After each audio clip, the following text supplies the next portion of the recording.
I thought it did late in the game last night, Michael. I thought that he got back to who he was last year in his defensive presentations on the ball in the pick and roll situations.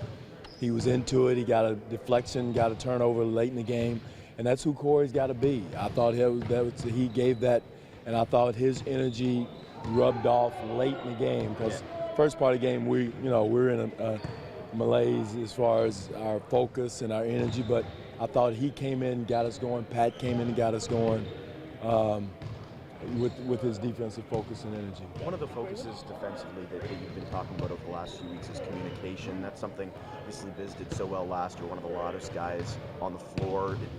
Do you have one of those guys this year that's really standing out in terms of, at least in terms of the volume, communication? Well, different ways. Our bigs, need to do more talking. Lucas, JV, all of our bigs, Jakob, a lot of times they don't say anything because they're not sure what to do, but if you say, whatever they say is what the guards go by. So it's very important that they yell it out loud, continuous, and just keep saying it. Whether if they're wrong, then they're wrong, but the guards have to go on what they're telling them to do.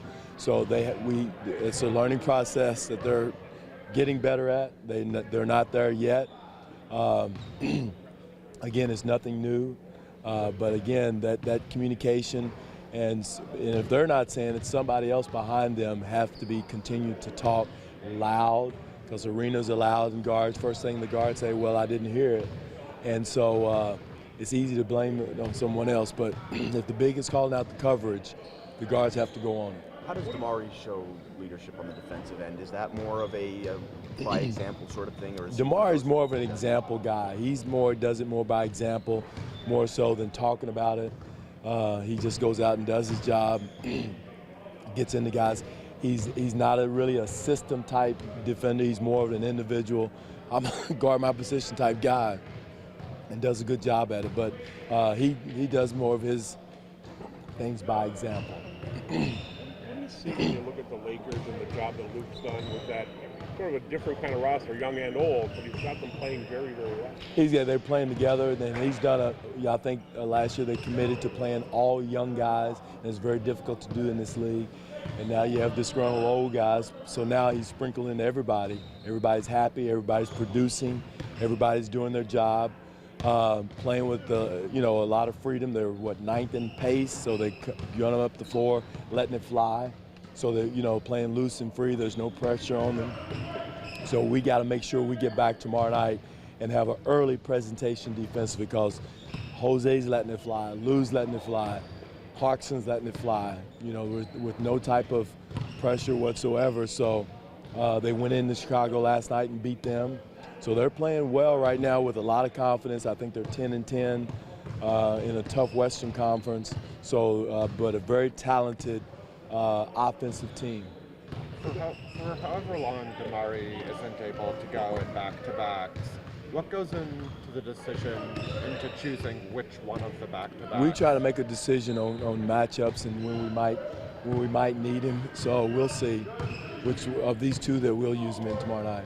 Yeah, but I was going to ask the same question. It's like who he's going to defend, or how you're going to defend that other team? Well, how are we going to defend the other team? There's the matchup. So we'll see. Hopefully, like I said, the first year we're not doing that. But right now we're still going to the other side. And he's shooting the ball very well right now.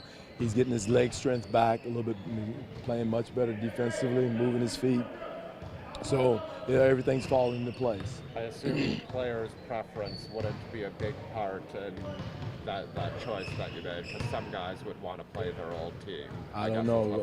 I don't care what they want to do. It's what is best for us, for the Toronto Raptors to win. Dwane, speaking of the Lakers, can I put you in the Wayback Machine? When they were at the height of their powers with Shaq and Kobe and Phil Jackson leading the charge. Don't scare me. Don't scare me, Rob. But back in the day, you knew when the Lakers were coming to town, didn't you? Right, yeah. I mean, what was that like? Again, they're still a potent team. They're still potent, but I know what you're saying, the star power. Yeah.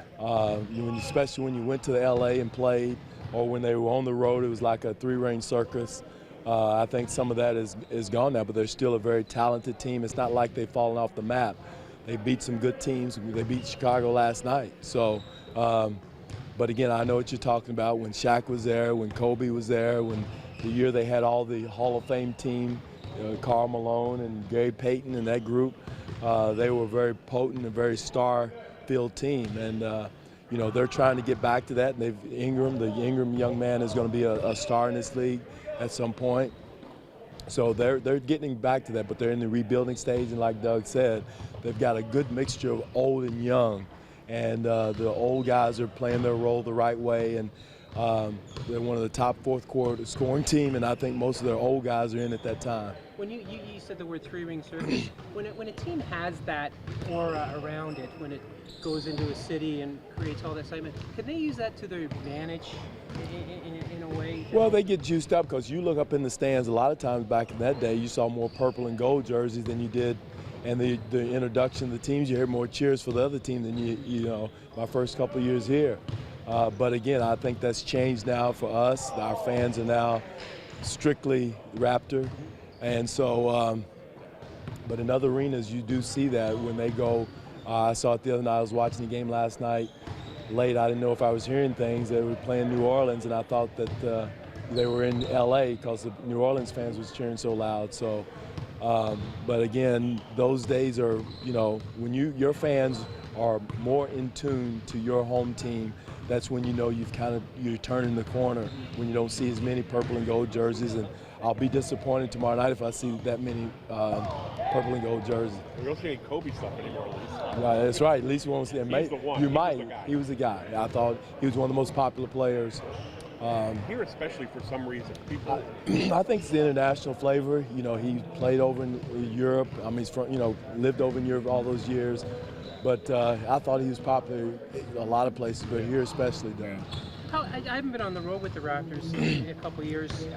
Have you noticed a home presence away from home with the team growing? Like, referring to the Blue Jays, you know? Right. No, I think there's always a Raptor presence everywhere we go, which is a credit to our players, our team, the growth of our team. Everywhere we go, there's Raptor jerseys, and somehow, some way, they get good seats. You know, they're yelling for our guys and yelling for me to put players in, and how dumb I am, and how bad a coach I am, and all that stuff. So, but again, it's we have a lot of fans everywhere, and again, LA the other night was playing the Clippers. There was a lot of Raptor fans, so they're all over, and I hope they keep coming, and that means hopefully we're doing something well. Are some of them traveling? I'm not sure. Yeah. I don't ask them how they get from. Yeah, because they were, I mean, with the Blue Jays, they were traveling all over the place. I'm not sure. I don't know if they're just living in LA or what's going on, but they're there. They're there. Okay. That's the most important thing.